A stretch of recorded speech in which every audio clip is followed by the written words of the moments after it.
Hey, if you've noticed mainstream media's dominant leftist ideology and their ignorant attempts to hide information that damns big government, well, you're not alone. And now there's another example of it. Case in point, the dominant left-wing television network's hand-wringing over Congress possibly turning off the decades-long money spigot to the United States Agency for International Development, USAID, even as a major USAID official prepared to plead guilty to one of the most egregious acts of bribery in U.S. history. Yep, that's right. On Thursday, June 12th, USAID contracting officer Roderick Watson pled guilty to participating in a $550 million bribery scheme involving two consulting companies and a subcontractor. And the New York Post, a right-leaning news source, covered the big breaking story. Quote, Roderick Watson of Maryland is alleged to have received bribes valued in excess of $1 million while working at USAID in exchange for using his position as a trusted overseer of taxpayer money to direct 14 prime federal contracts to two consulting companies, Aprio and Vistant.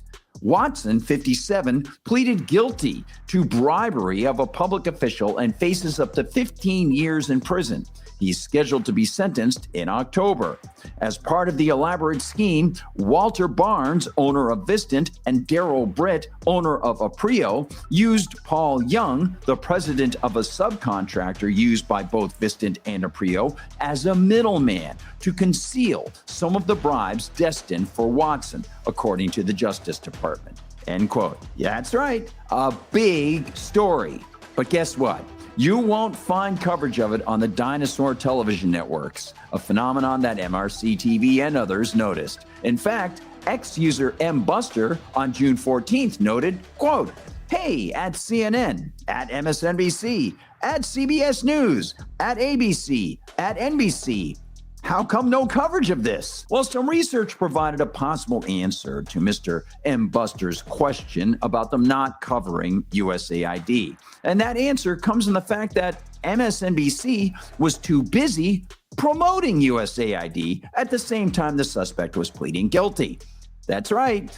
Rather than covering a key facet of the corrupt USAID reality, MSNBC opted instead to promote continued funding of the Constitution-insulting international U.S. tax money conduit.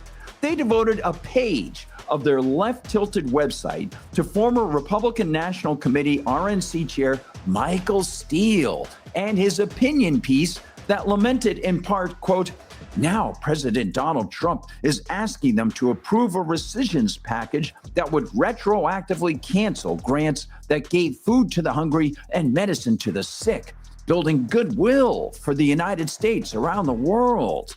If they approve the package, congressional Republicans will have joined hands with the Department of Government Efficiency, DOGE, the rogue unofficial group recently helmed by billionaire Elon Musk, to take back money Congress had already appropriated to programs to feed and care for children around the globe. End quote. Yes, God forbid that a supposedly rogue advisory group expose the monumental waste of numerous federal agencies belonging to the $36.5 trillion indebted United States government. Perhaps Steele's definition of goodwill actually includes more than a $500 million bribery scheme.